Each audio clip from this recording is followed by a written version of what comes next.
Okay, we have 56 people with us, so we can start now. So hello, everyone. My name is Andrea Rocca. I'm from the Transparency International Secretariat in Berlin, and I will be moderating today's event. I'd like to welcome you all, first of all, and give a couple of housekeeping rules. First of all, remember this is a public event, and I say this both for the speakers, but also for you all in case you would like to comment in the chat box. The event is being recorded so that we can make it available to others who are not able to join us today. And lastly, it is interpreted in English and Spanish. So on the sidebar of Zoom, you will have a button interpretation. And if you click there, you can choose whether you would like to hear the audio in its original version or only in English or only in Spanish. The event is organized by Transparency International together with the mandate of the United Nations Special Rapporteur on Human Rights Defenders, Southern Defenders, so the Southern Africa Human Rights Defenders Network, and Global Citizens. And it followed the presentations just last Friday at the Human Rights Council of a report by the Special Rapporteur on Human Rights Defenders that focuses on the situation of anti-corruption defenders, or anti-corruption activists. Now, before I move to introduce the speakers, let me just share that we were delighted when we heard the news from the rapporteur. The next report of the Council will be on this topic. And we were delighted for two reasons. The first is that we feel there is still progress that we need to make in bringing the human rights and the anti-corruption movements and agendas together and to be more aligned. The Human Rights Council has made progress discussing regularly the links between corruption and human rights, but to a certain extent, these are still treated as two separate issues, one in Geneva, one in Vienna, and this is not just at the global level, often even at the country level, at the national level, they are treated separately, and as a result, our respective movements also act to an extent separately. In January, just less than 2 years ago, we published our flagship annual survey, the Corruption Perceptions Index. And the analysis attached to the index was this year devoted to the links between corruption and human rights, or rather a subset of human rights, civil liberties, the right to freedom of expression, association, and assembly that are keys to enabling the work of human rights defenders and civil society. They are really the bedrock of civic space. And this analysis, cross-checking our corruption-related data with indexes on these freedoms, have showed the direct but inverse relationship between corruption and civil liberties. In other words, when corruption increases, right to freedom of association, assembly and association decrease, and vice versa. Now, this is not causation, which of course depends on the context and many other factors, but still a very clear correlation between the two in virtually all cases and all countries where we have reviewed the data. We also cross-checked the data with a data set on the killings of human rights defenders worldwide that is published annually by Frontline Defenders. And we found that 98% of the global number of killings every year happens in the countries with the highest levels of corruption. And this clearly tells us that we can't address the one without the other. And if I may do a reference to the tragedy that is unfolding in Ukraine today, that as well shows how corruption, in particular grand corruption and kleptocracy, strengthens autocratic regimes who invariably target independent voices, including civil society organizations and human rights defenders, and therefore end up acting without any check and balance. Now, the second reason why we were delighted at the news the rapporteur shared about this report is simply that we are worried. The TI movement, the Transparency International movement, is composed of 100 national independent NGOs in as many countries, and we've seen a very clear increase in their targeting in recent years. Just a couple of years ago, we surveyed the movement, and we saw that nearly half of the respondents had experienced in the previous 3 years restrictions to their operations. And over half were expecting restrictions to increase in the following 3 years. And this is indeed what we have seen. Last year alone, in 2021, between direct targeting of our chapters, civic space restrictions, and general political upheavals, we had to cease operations in 3 countries. And this was last year alone. So we are very happy that there is now more focus on on this particular topic in the protection of anti-corruption activists. And that's really why we have also included in our current strategy over a 10-year period between last year and 2030, one of the strategic priorities of the TI movement is the protection of civic space to enable anti-corruption activists to effectively do their work. And on this note, I will introduce the panelists now. I'll start with the person that probably needs no introduction to this virtual room, Mary Lawlor, UN Special Rapporteur on Human Rights Defenders, a mandate that Mary has had since May 2020. We have Roberto Rubio, who is the Executive Director of FUNDE, the Fundación Nacional para el Desarrollo in El Salvador, and also a board member of the Center Against Corruption and Impunity in the countries of Northern and Central America. And a really special thanks to Roberto because he is joining at an awfully early time of the day for him.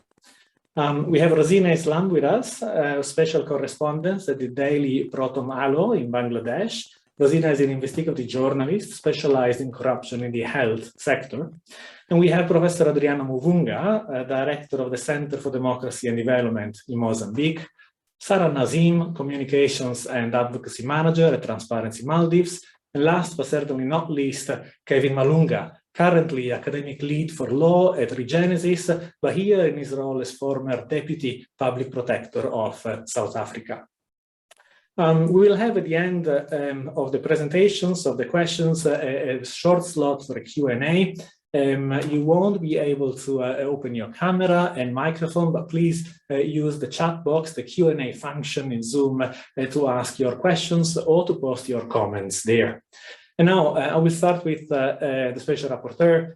Mary, thanks for joining us. The first question to you is really why this report on anti-corruption activists, and why do you think it is important to consider them as human rights defenders, and what are the implications for that? Thank you very much, Andrea, and thank you to Transparency International for their support, encouragement and input, and to all the other human rights defenders around the world who we consulted over the production of the report. I've been speaking to thousands of human rights defenders since I started this mandate 2 years ago, and even before that, and I've made it a priority to listen to defenders and to try to respond to what they want. And one of the things that comes up all the time is how dangerous it is to be a human rights defender. We know hundreds of human rights defenders are killed every year, as you said, Andrea, and working on corruption is often very, very risky. And I wanted to highlight that. And I also heard that those working on corruption are sometimes seen as working at the edges of human rights work, that somehow corruption isn't always seen as a mainstream human rights issue, and those working against don't really count as human rights defenders. And that was really why I started in my list of priorities to make anti-corruption human rights defenders a priority.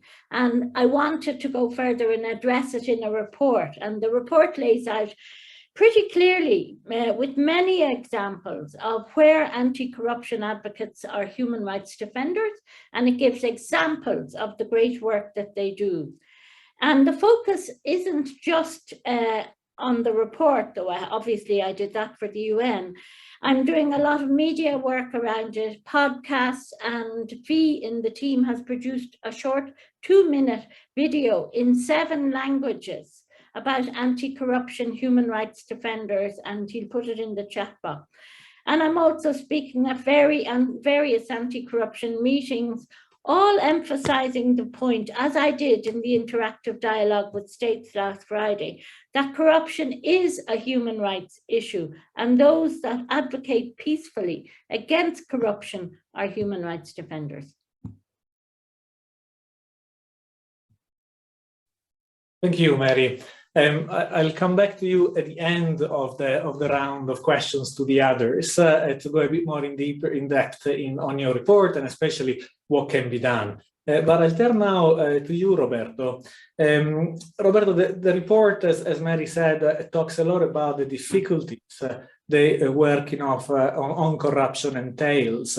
El Salvador was in the news, especially last year, for the wrong reasons, namely for growing restrictions on the work of human rights defenders, on the work of civil society organizations, including plans to introduce a foreign agent bill. Can you tell us about the situation and how this has affected your anti-corruption work?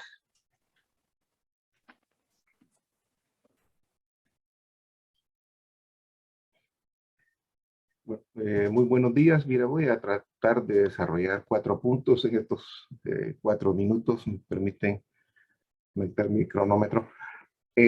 Mira, en un contexto, en primer lugar, donde hay una gran concentración de poder de las instituciones y donde prácticamente ya no existen los partidos políticos, los activistas, las ONG, los periodistas independientes, nos volvemos un, digamos, obstáculo principal, ¿verdad?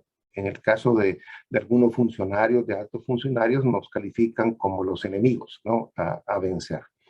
En segundo lugar, mira, esta ley de agentes extranjeros que se da justamente en ese contexto para, digamos, obstaculizar o incluso eliminar el trabajo de las organizaciones que luchamos contra la corrupción, que promovemos los derechos humanos, es realmente una criminalización de los activistas, de las ONGs incómodas. Les pongo tres casos, tres medidas que contiene esta ley de agentes extranjeros. Primero, se tasa con un 40% de impuestos a toda donación que venga a las ONGs o a los activistas. Segundo, se crea un registro especial, ¿va? Donde las ONGs tienen que, o las organizaciones de derechos humanos tienen que inscribirse en el Ministerio de Gobernación, y el Ministerio de Gobernación tiene el criterio de inscribirla o no, o simplemente dilatar la inscripción durante meses, años, y mientras tanto las organizaciones no podemos funcionar. Y finalmente hay penas de cárcel si tú das una declaración que para criterio pues, del gobierno suena a un agente extranjero que está defendiendo intereses extranjeros. Esta es una ley peor que la que tiene Rusia y peor que la que tiene Nicaragua. En tercer lugar, todavía esa ley no ha sido aprobada. La presentó el Ejecutivo, el Parlamento cuando quiera la aprueba. Ahí está, es una espada de Damocles que está, ¿no?, encima de nosotros, que pueden aprobarla en cualquier momento. Se ha detenido por presión, sobre todo de la comunidad internacional. Sin embargo, a pesar de eso, hay otras leyes que se están creando y otras medidas que están obstaculizando en nuestro trabajo y tienden a criminalizar. ¿No? Primero se ha creado una ley de agentes virtuales que legaliza el espionaje, lo hace legal el espionaje.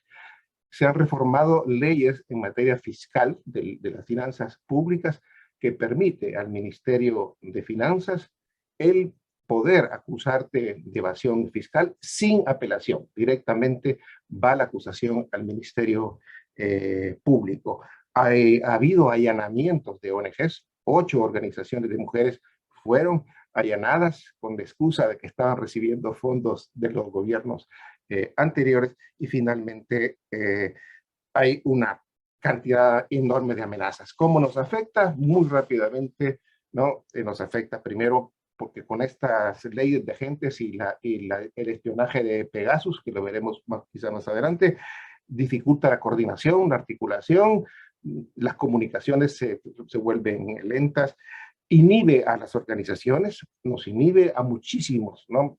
Por el miedo que es a lo que estamos sometidos,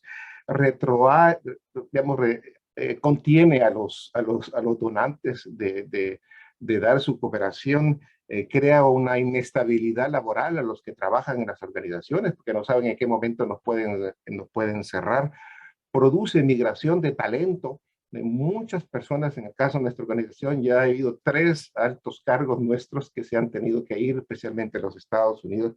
Y finalmente el estrés, ¿no? El estrés, ya incluso hay casos de personas pues, que han tenido problemas de parálisis cerebral, ¿no? Y otros problemas de salud a causa de esta situación tensa que se vive. Ok. Thank you, Roberto.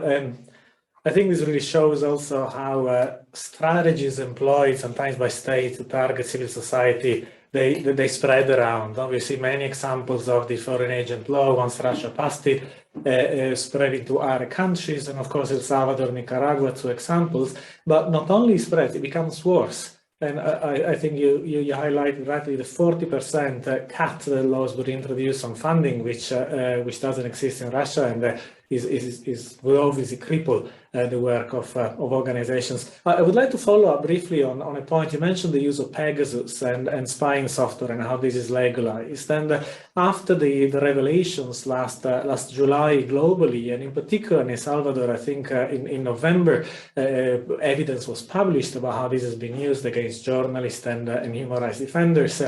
There has been a lot of debate about what should happen. Should it be regulated, this type of software, should they be regulated at the international level? There have been sanctions against the company behind Pegasus. Should it be rather at the national level? Based on your experience in El Salvador, how should a regulation happen? How can we prevent the abuse of these technologies against human rights defenders?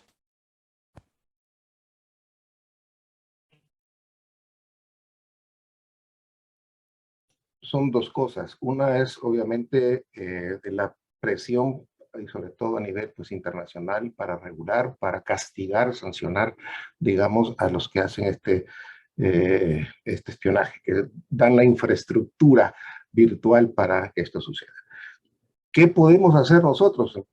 Si no externamente, pues se pueden hacer algunas cosas, creo que internamente es importante tener un análisis, llamémosle forense. Yo creo que ustedes ahí en Transparencia, en Berlín, nos han ayudado mucho a esto. Aquí en El Salvador, 32 activistas y periodistas, incluida mi persona, fuimos penetrados por Pegasus, ¿no? Y esto nos ha implicado a nosotros también una inversión, invertir bastante en equipo, invertir en conocimiento para tratar de blindarnos lo más posible. Es decir, la inversión en seguridad digital, ¿no? Creo que es fundamental. Hemos tenido que cambiar teléfonos, plataformas, etcétera, ¿no? Incrementamos nuestras reuniones presenciales porque ¿no? Es un poco difícil ya comunicarse por teléfono. Internamente podemos, y de hecho se han hecho denuncias, ¿no? Internamente se han hecho denuncias ante la Fiscalía, ante el Ministerio Público. Va a haber una demanda colectiva internamente, pero aquí, como decía antes, las instituciones ya no funcionan, ya la justicia ya no existe, prácticamente está en manos del Poder Ejecutivo, y entonces se hacen estas denuncias más para sentar precedentes y para dejar constancia de que eso se ha dado, no porque creamos que eso va a prosperar.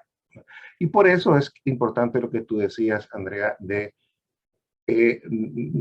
la presión externa, es decir, de cómo podemos poner también demandas externas, ¿no? Ante Naciones Unidas, ante Amnistía Internacional, es decir, ante otras instancias, ¿no? Que puedan de alguna manera sancionar a los que hacen espionaje, ¿no?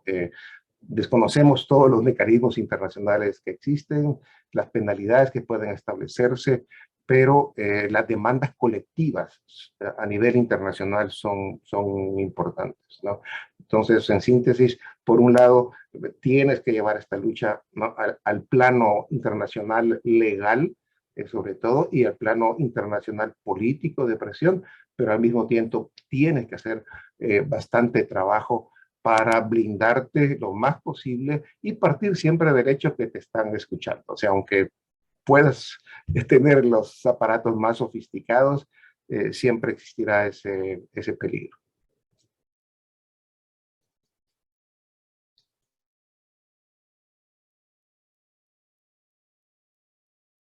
Thank you, Roberto. Thank you.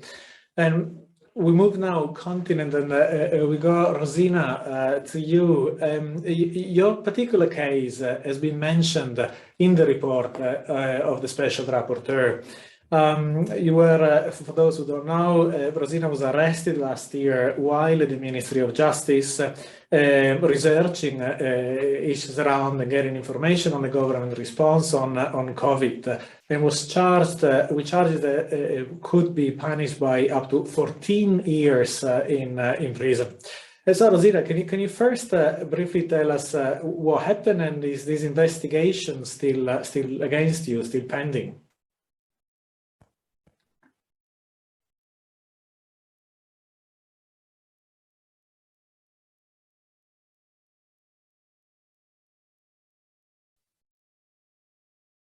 Dina, you seem frozen. Can you hear me? Hear you. Can you hear me? We can now, yes. Did you hear my question? Yeah. Can you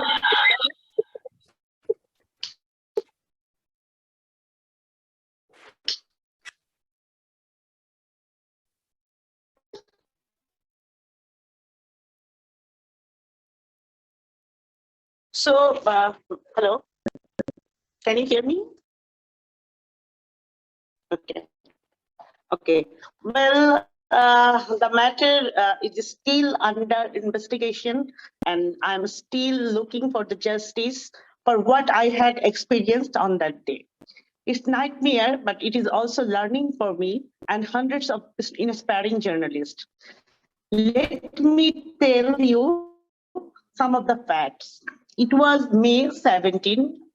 From on a story I was researching. At about 2 p.m., I went to the room of PS, and a police constable at the door requested me to sit at his office. I jabbed earlier this, and I was exhausted, so I didn't want to waste my time. I got out of the room. As I went to leave to the office, after a while, the policeman started creating nuisance and accused me of lifting documents. What I didn't.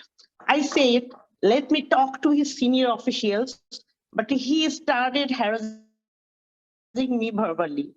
Other officials joined him and started harassing me. I was confined at the room using toilet. I was told to my office, family, and senior officials, but they snatched away my phone and punched my tummy. I fell down. They started flaming my humiliation. My husband was called to rescue me. I soiled my dress and got traumatized. I was confined.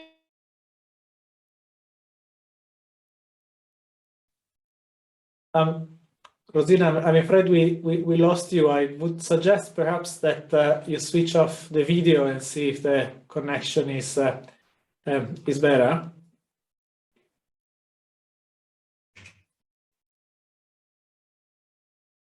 Since we have lost the connection completely, so if you can hear us, Rozina, we'll get back to you, and I ask perhaps those helping in the background, Fikram, Brian, to reach out to Rozina.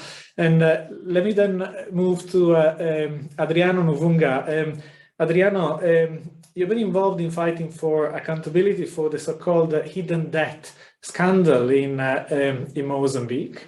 A massive, I believe, $2 billion corruption scheme that rocked Mozambique and rocked its finances in particular. We mentioned at the beginning, Mary was mentioning at the beginning, how corruption is a human rights issue. So I would like to ask you, what were the human rights consequences in Mozambique of that corruption scandal?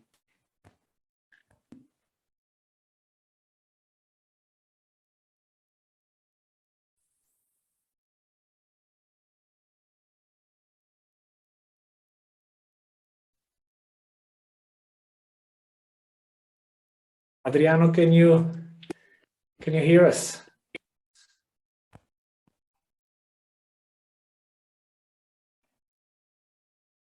Okay, we seem to be unlucky with connection today. Can you hear me now? So, oh, you're okay, perfect. Please come in. Okay, thank you. Mary Lawlor is right in saying that corruption is indeed. My connection was too poor today. I don't know if you hear me or not. Sorry, Rozina, we'll come back to you in a second. Adriano is just starting speaking. Sure. So sorry.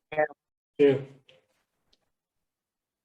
Okay, thank you very much. So indeed, corruption is a human rights issue, as it has manifested itself in the case of the $2 billion illegal borrowing. The outgoing government of President Gebuza in 2012 to 2014, they decided to go borrowing illegally. They have connived with the Credit Suisse group that facilitated this $2 billion illegal. They said it was for protection, but the reality, this was corruption money. They were borrowing against the future revenues of the Cabo Delgado massive gas. And this money, in reality, it ended in private pockets with the government officials taking huge kickbacks, and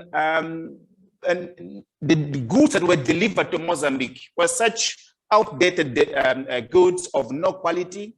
And these $2 billion, for people to understand, it is Mozambique 10% of GDP. So it tells you how big it is. And when discovered, the donors stopped aid on the one hand, but also Mozambique was unable to access to international markets, and civil society, human rights defenders were pushing for accountability. By accountability here, we mean the possibility of the Mozambique authorities to go against those who led to Mozambique its biggest crisis, in terms of holding them accountable, in terms of recovering the assets, and also, and importantly here, making sure that the debt that Mozambique has incurred, because it's illegal, it's unconstitutional, it has to be borne by those who contracted those illegal debts, and not to be the burden for the public of Mozambique. This was the fight. And because of this, we saw human rights defenders being targeted. We, as part of our movement, 3 human rights defenders were barbarically killed. Others were abducted, were beaten as they were pushing for accountability. And in reality, the civic space in that context, it moved from obstructed to oppressive, which is the second worst that we can see in a country. So Mozambique today has moved from obstructed to oppressive civic space as the mechanism that the state machinery has found to protect those who have contracted the illegal debts, to deny the possibility of accountability. And targeting human rights defenders was the instrument that they used to intimidate human rights defenders, and also to close the civic space and the mechanisms for accountability. So it has taken the lives of human rights defenders. It has taken the possibility of human rights defenders to continue their work and the right to continue working, as the government has been trying to make sure that human rights defenders are threatened, they are unable to work, and they are unable to access the justice mechanisms in the context of Mozambique. Thank you. Thank you, Adriano. A follow-up question on this. You clearly mentioned the challenges of achieving and working for accountability in Mozambique, and what often happens is that then we look at the international system or outside the borders. Now, in the case of Mozambique, though, the SADC tribunal has been disbanded, and neither for South Africa or for Mozambique there is a possibility, I believe, to access the African court. So what does this tell, I suppose, about the region willingness to coordinate regionally the fight against corruption, and what avenues do you have then outside of the country to achieve accountability? Indeed,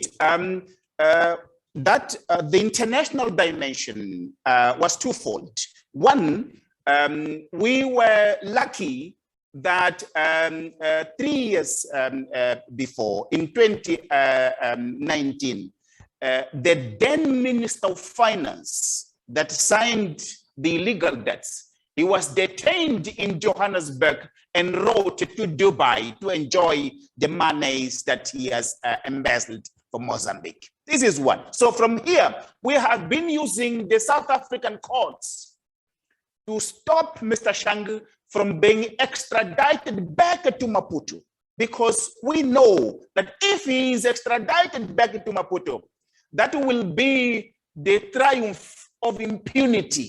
That will be to negating justice, not only to Mozambique, but to all Southern Africa. So I've been using the courts, and up until now, we have been successful because the courts in South Africa, they're independent. In Mozambique, they are not. But in South Africa, they're independent, and therefore the courts, they have been standing with justice, with the law, in terms of deciding to extradite Manuel Chang to the United States of America, where in the absence of a regional court in the southern region, you might know that the southern SADC had a regional court, but that was disbanded by the leaders of the region because they did not want accountability. So in the absence of such a mechanism, he will be extradited to United States. This is one. Second,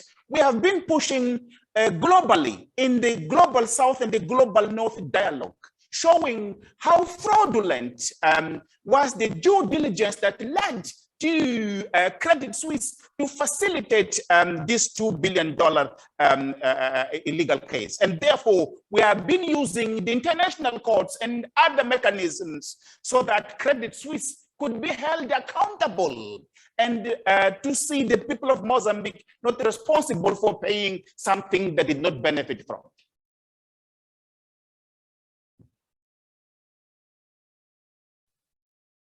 Thank you, Adriano. And you touched on a really fundamental point. What is the role of banks? Maybe those that concocted the scheme and effectively stole money, but then what is the role of all those that enable this big corruption scheme to happen, from banks and lawyers and real estate and so many others that facilitate grand corruption and kleptocracy. Thank you, Adriano. We'll try not to go back to you, Rozina. You were telling us about your arrest and the fact that the investigation or charges are still pending against you. Would you like to finish that?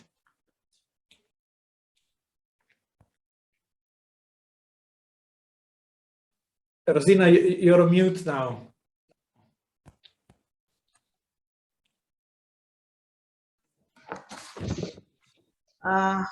Where I stopped, I was detained while I was in police custody, because by the night I understood they wanted me to go jail. Hear me or again problem?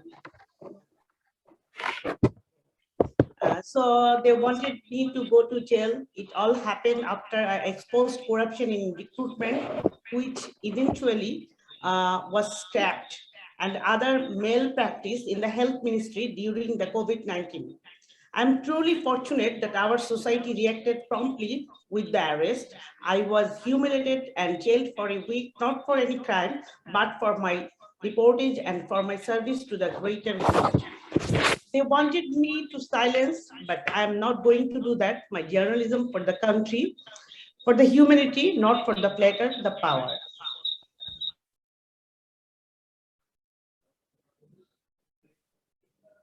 Thank you. And can I ask you very quickly a follow-up question? You were investigating COVID response by the government, and COVID has affected so many of us, but it's also been used as an excuse in many countries to target human rights defenders and restrict civic space. How has the COVID situation affected investigative journalism? Okay. Actually, the COVID has impacted badly in doing investigative journalism in Bangladesh. If I mention like one, it has limited our access to information by overall restrictions, then arrest and misuse of different draconian laws such as DSA, and they arrested me in official secretariat. There is another example. The job card or waste card in most of the media houses, that the COVID-19 time arrest rates of journalists called huge self-censorship in Bangladesh. And finally, I want to say they hired lobbyists in US to not publish my report when I was arrested. That's all. Thank you, and I should say that we very obviously endorse the many calls that media freedom organizations have issued, even very recently, for the charges against you to be dropped. Thank you for that. Sara, I will turn to you now. The Special Rapporteur's report talks specifically about gender-specific risks that women activists face, and also social media. And I know that you work specifically on online targeting of women activists. Can you share your experience on this, but also what type of solutions have you explored in the Maldives? Thank you for your question, Andrea. As a women's rights activist, and more simply, just being a woman online means exposing yourself to a lot of gendered violence and harassment. In a geographically dispersed country like the Maldives, social media is a powerful tool that women and girls, as well as other marginalized groups, use to demand to be heard when they are in real life left out of these discussions. And as is the case across the world, like you mentioned, women are experiencing online violence and harassment for the work they do in promoting human rights. And it is also important to understand that this gendered online abuse against women does not only affect the women who are targeted, but also undermine women's rights and democracy at large. Another thing that we notice is that these attacks are also often part of larger, more organized, targeted anti-campaigns against rights-based organizations and activists that have very real impacts on civic space, our ability to meaningfully engage in conversations and sensitive topics, and our ability to feel safe doing so. And coming to the second part of your question on what can be done and what needs to be done by social media companies. If you look at the harassment that Maldivian activists face online, especially serious violent threats, you would find that a lot of them are in Divehi language and written in Tana, which is the Maldivian alphabet. And to give you some context, this is a language and alphabet that is only used by less than 400,000 people. And so a lot of these threats that are made in Divehi stay up even after they're reported, and there is just no action that seems to be taken against them. And it is a small minority of messages and threats that are in English that seem to be actionable.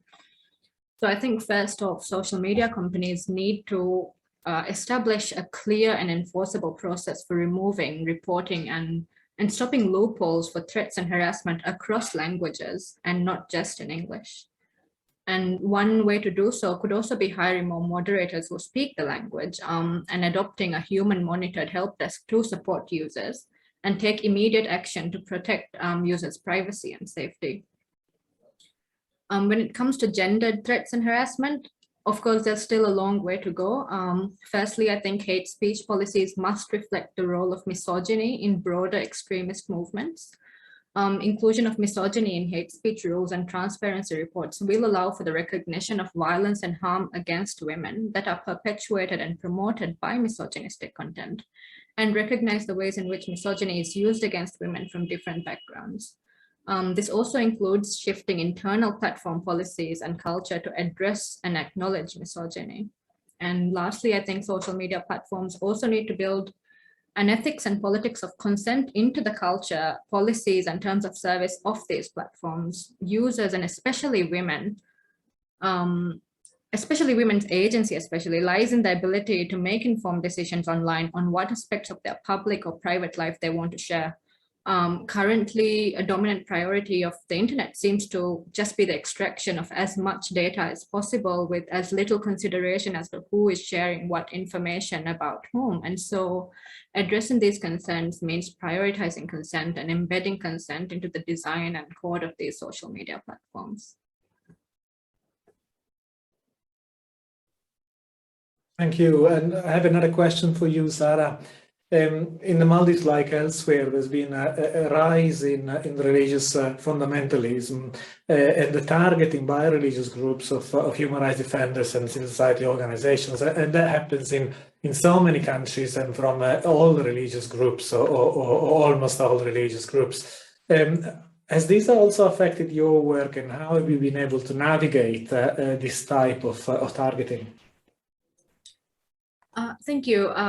Human rights defenders and civil society organizations who have been working on promoting human rights, democratic values, and supporting religious tolerance especially has been increasingly targeted in the Maldives and face threats from online news outlets, social media platforms, and channels, labeling them as anti-religious or apostates. And these platforms have really facilitated a rise in the amount of hate directed towards these organizations and activists. In 2019, the Maldivian Democracy Network, an NGO, human rights NGO in the Maldives, came under scrutiny for a report it released in 2015. Excerpts from the report were alleged to be anti-Islam, resulting in smear campaigns, protests across the country, and calls for really harsh punishments against some of the staff of the organization from conservative religious groups. Following the pressure from these groups, the government made the decision in the absence of any due process to ban the organization, which was also the first time an organization had been suspended like this in the Maldives. And so while human rights defenders and activists are facing threats, it's also important to note that the government's response has been to limit an increasingly limited civic space in the Maldives. Instead of implementing any effective policies to address polarization or hateful extremism. In 2021, Transparency Maldives also came under attack for some of the work that we do in building resilience of communities vulnerable to radicalization, and the anti-campaign that was carried out across Facebook, Twitter, and other newer social media platforms like Clubhouse branded TM as an anti-religious organization trying to promote an religious agenda. And so the limitations on civic space and how exposed we are to the threats because of the work we do is a constant consideration of everything that we do. We are very mindful of the religious and cultural sensitivities. We take a do no harm approach to working with communities. And more specifically, we are constantly conducting risk assessments and enacting mitigation measures, which include building very strong partnerships with community organizations and state institutions. We also prioritize the safety of our staff and conduct online and offline safety trainings. But at the end of the day, protecting ourselves against online harassment seems to be an uphill battle. We need the government to support the work of human rights activists and civil society organizations, and to stand up to condemn, investigate, and prosecute the perpetrators of violence. Only then can we really ensure the full restoration of freedom of expression and ensure the safety of the activists and civil society organizations doing that work. Thank you. Thank you. Thank you very much, Sara. And at the end, we'll go back to Mary. So your point about the government response is something I'm sure Mary will address as well. Kevin, we come to you now, Kevin Malunga. You were the Deputy Public Protector of South Africa, which is, I should say, an institution tasked to investigate improper conduct related to public finances, including unlawful enrichment by public officials. So clearly a key anti-corruption institution. And you were there at a key time when there were the investigations that led to a report by the Public Protector and eventually the State Commission of Inquiry on State Capture that investigated undue influence over the state or capture, there more than influence, by private corrupt interests. Can you share some insights on the challenges that you have faced as a public official? Because this is, I think, a role that we often not discuss enough. Public officials are also a key role in not just in corruption, but certainly in human rights as well, and can be defined human rights defenders. So if you can share your some insights on your work then. Thank you.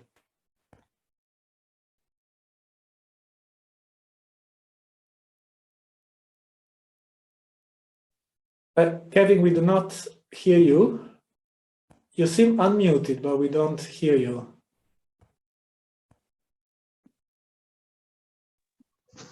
Can you hear me now? Yes. Go ahead. Can you hear me? You can hear me. Okay. Yeah, the road to my answer has already been paved by the earlier speakers. The same fate that whistleblowers face, what's called the whistleblower's cross, ostracism, victimization, some people get killed, etc., labeling, name calling, is the kind of experience that we had here.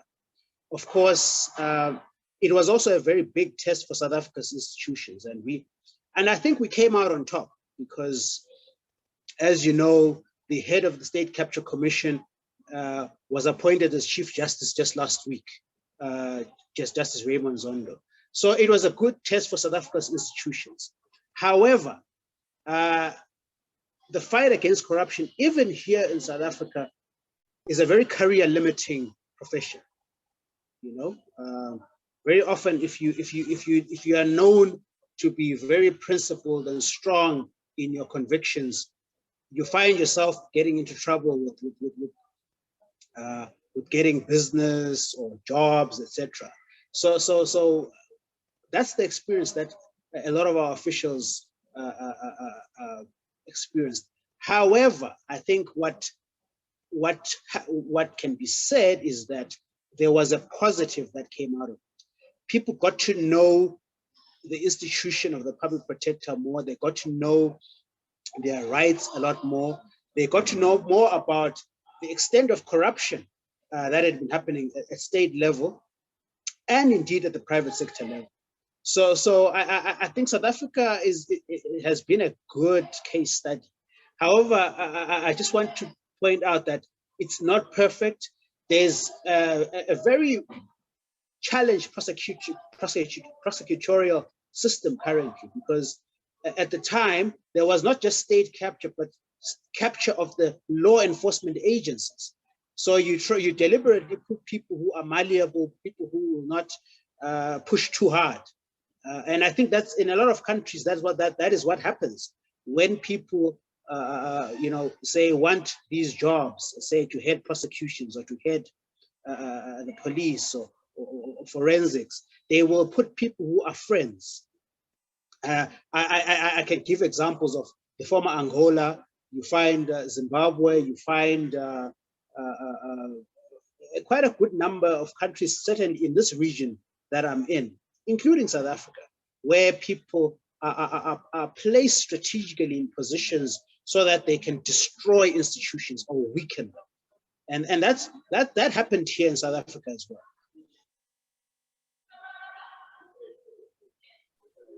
Yeah, thank you. That's the answer to. No, indeed, and you point also, I think, to something that happens in many countries as well. it's not just the state generally being captured for corruption, but also sometimes the institutions that should investigate corruption that are used in a way for political purposes by those in power, effectively as a tool to go after opponents sometimes and protect those around them. And another positive is that people now know about the Transparency International Index here, the ordinary person, because it's always in the newspaper. That's great. Then maybe building on this, let me ask you, we say at the beginning, corruption and human rights. Is corruption, to your mind, seen by the people in South Africa as a human rights issue? Or why, if not, why is it difficult to for corruption, for the consequences, I suppose, to be seen as such, and therefore also for other institutions to contribute to the fight against corruption?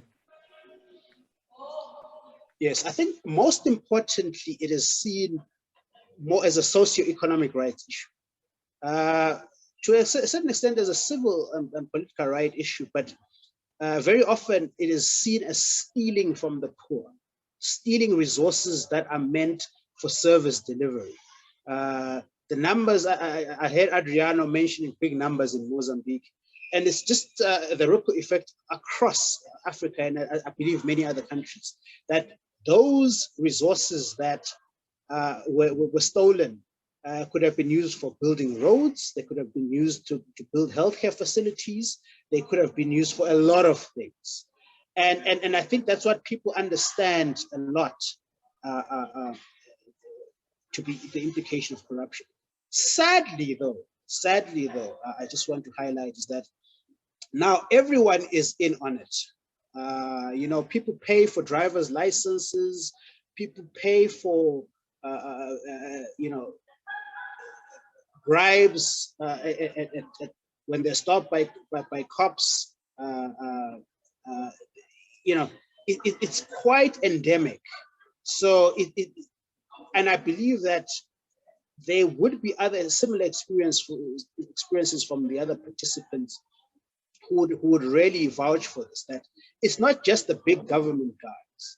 But I suppose the question then would be, are people forced into a corner where you are told that, hey, if you don't pay this bribe, you're not going to get this driver's license?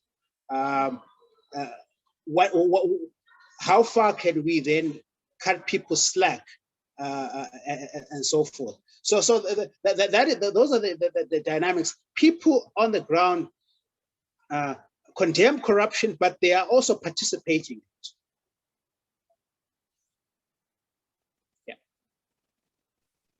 Thank you, Kevin. Mary, we come back to you now. We heard a lot of experiences, but also already some recommendations. Sara was talking about the government role and social media, of course. We have surveillance software. What are your views on the recommendations that have been shared so far? But also, you included a list, a number of recommendations in your report. What would be your top 3 recommendations that you think could really change the situation if they were implemented?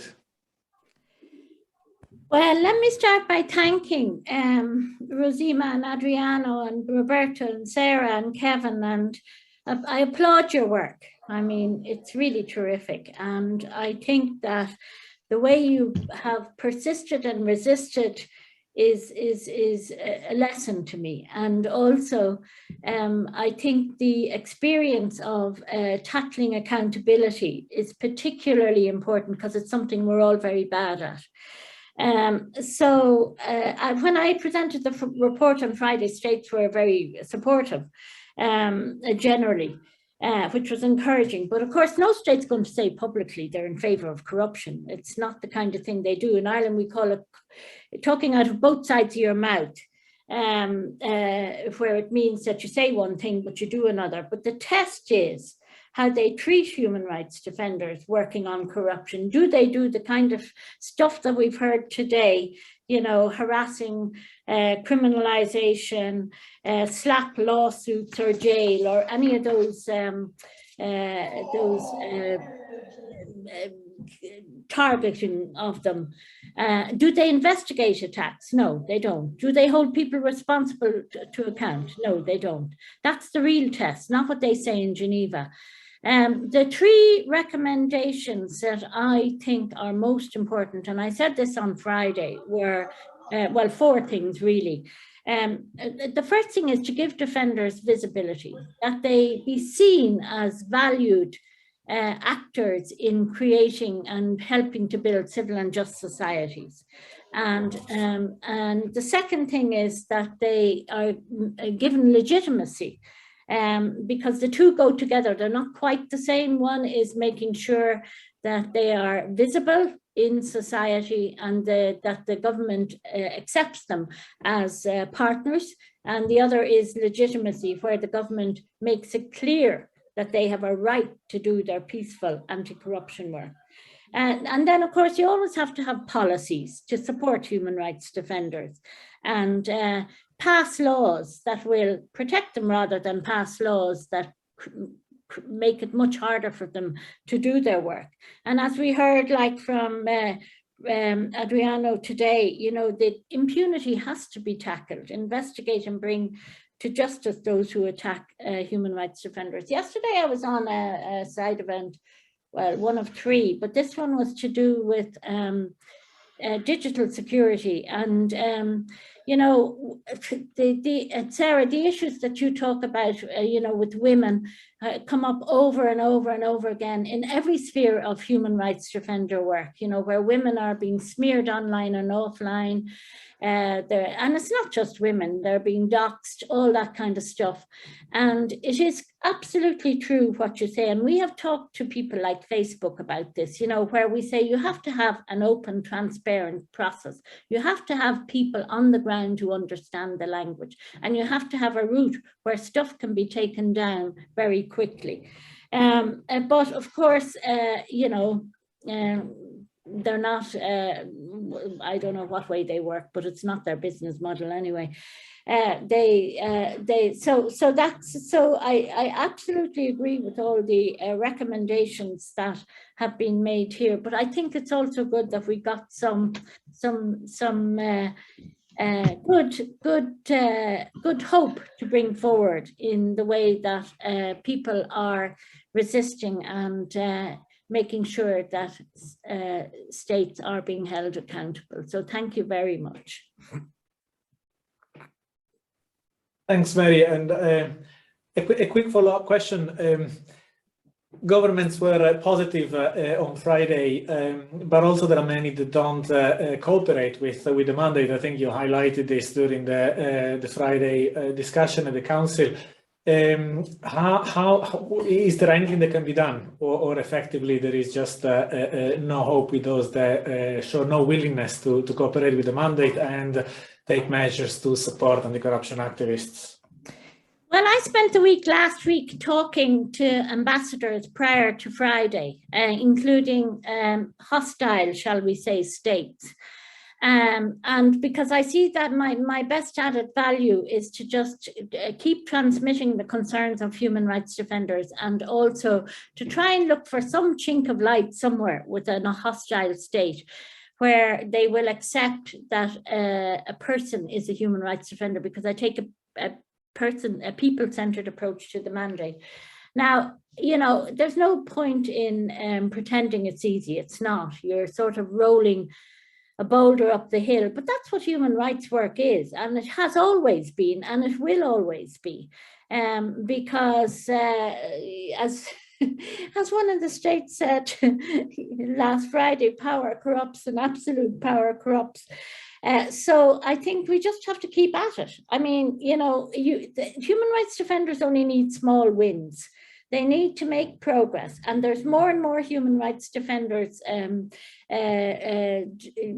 becoming part, more people becoming part of the human rights movement. I don't ever see the situation as being hopeless, because we have seen, I started this work in the 70s, and you see how states go up and down, and you know that there is always a tipping point, and that, you know, with the mobilization of human rights defenders and civil society, educating society That's so important because states can hide behind, you know, the wishes of society. For example, yesterday I met with the Spanish ambassador here, and the deputy said, who'd worked 2 terms in Russia, and he said the majority of people over 55, which make up the population of Russia, the majority of the population, because it's an aging population, they support Putin. They long for the old days. So, I mean, I do think with human rights defenders, we sometimes forget that part of the job is to try and change and mobilize society to help protect you. I always remember a human rights defender saying that her protection comes from her network. It comes from the people on the ground that she has, and try and move out of the bubble that we're all in, so that you, even if you make an extra couple of new converts, and look for the allies in the States, because there are always allies in the States who can act in the same way as Kevin did, you know, as somebody who can work within the system to try and help change it. So that's it, I suppose. Thank you. Thanks, Mary.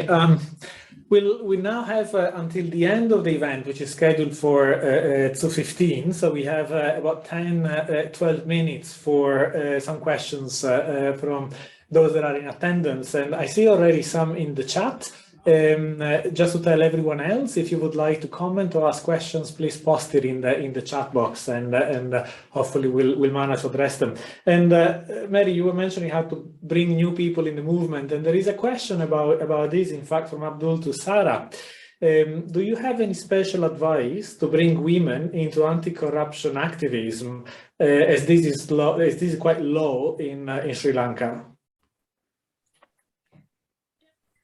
Thank you. I just answered the question as well, but I think a lot of the time I find that women aren't necessarily very present in these discussions that we have on very public platforms, not only because they don't have, they're not doing this work, but because they have been not given access to these spaces where this work is done. And in the Maldives, we find that a lot of women in communities whose lives are affected by corruption in accessing essential services or essential rights are very vocal and active in the anti-corruption work that they do. And so I think it's our responsibility as civil society organizations or as activists and journalists to highlight the demands that these women make in their communities and to bring them to the forefront so that they are heard by decision makers. And so I wouldn't say that women aren't present in anti-corruption work. I think it's a matter of really highlighting the work that women in communities do in speaking up against corruption. Thank you, Sara. And there is a second question also from Abdul from Sri Lanka to Rozina this time. I appreciate your enthusiastic mind to continue engagement, even if you are intimidated. What is your advice for journalists to be so strong, to be active, and to bounce back from those intimidation?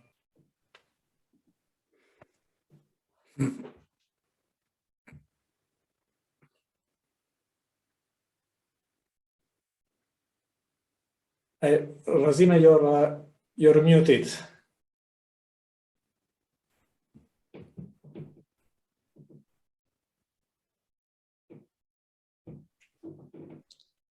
Okay, I already answered this question. Again, I repeat it. Journalism has to be answered by journalism. As journalists, we must not stop. We must persist despite the country's barriers that may appear in our way. Thank you. Thank you, Rozina.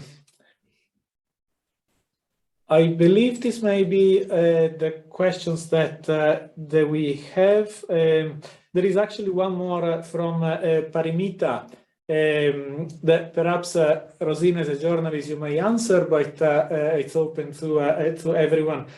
what should journalists keep in mind when reporting on human rights issues? But in particularly, I think the issue that the question addresses is disinformation. How to address disinformation that affects civil society as well.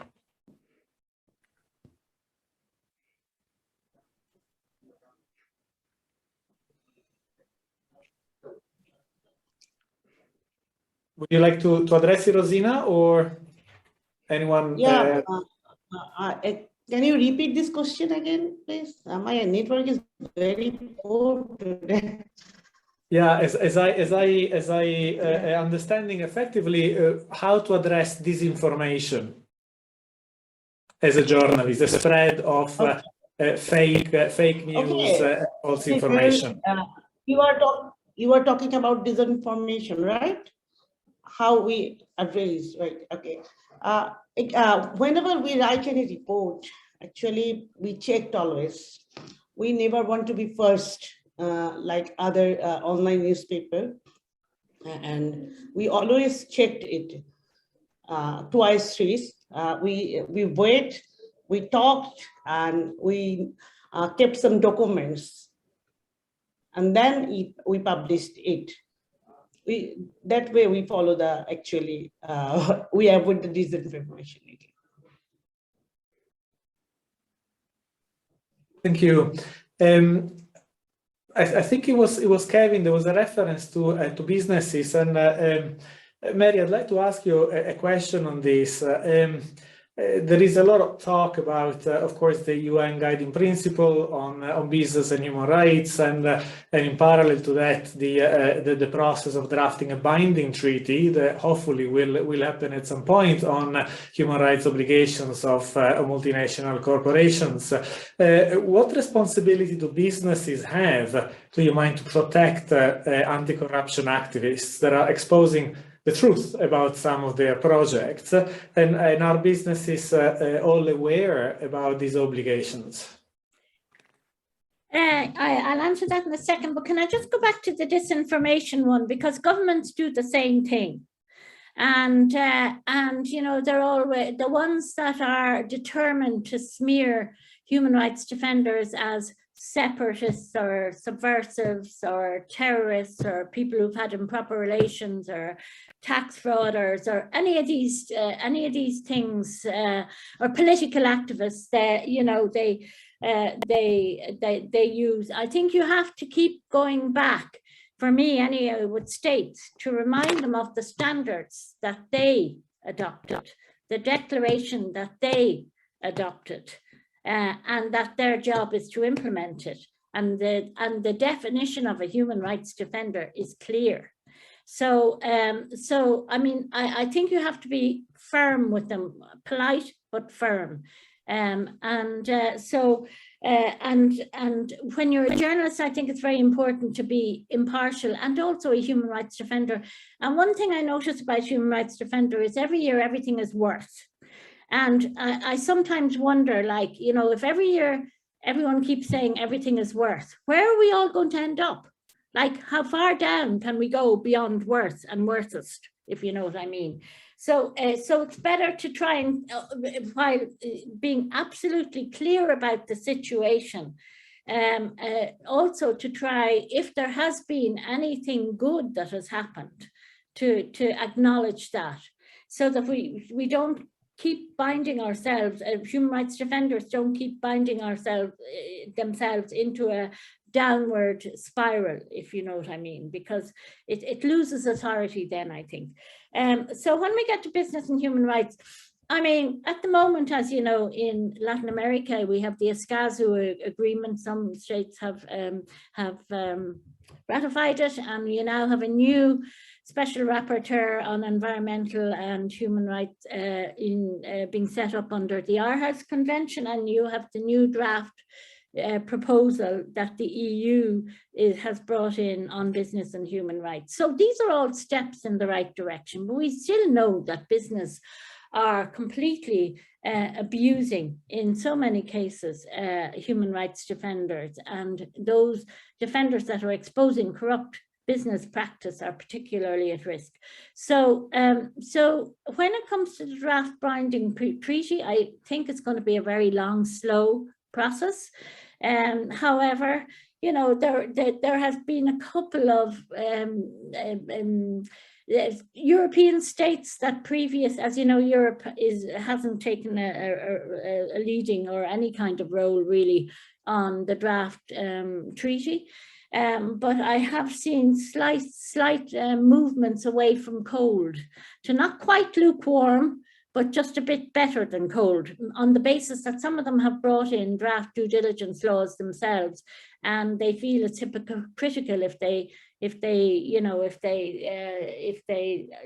remain opposed to business. But the real problem with business is it's so murky. We don't know you have the headquarters in one country in a multinational, they have maybe an associate company or a subsidiary or whatever, and the attacks can be carried out by local thugs or corrupt officials or corrupt police or corrupt security, with or without the say-so of the government, or directly by the government, or directly by the company. It's really, really difficult to get to the bottom of it. Thank you, Mary. And you mentioned how there may be operations in one country, but the HQ in another country, and certainly from the perspective of anti-corruption activists, the foreign bribery, use of the foreign bribery conventions for those states that are parties is one of the tools that perhaps to be used more. Or more efforts should be devoted to make it a strong and more sharp instrument. There was a question, I think, about fighting corruption in a country like Sweden, and certainly I think that's a relevance there as well. What is the role of anti-corruption activists in the countries where many of these businesses have their headquarters, to hold them accountable, both in terms of corruption and more broadly for the human rights, the impact of the business operations on human rights. Now we finished, I'm afraid, the time that we had available. So I would like to thank you all, especially all the speakers, Mary, Roberto, Rozina, Adriano, Sara, and Kevin, for joining us today, and also everyone else in attendance. I hope you found the experience, the ideas, and the insights that have been shared by the speakers today as useful and interesting as I have. Transparency, we really hope that this report, but also the work that will happen after that, will help mobilize support that is clearly much needed to better protect and support the work of anti-corruption activists. And on this, I thank you all, and goodbye.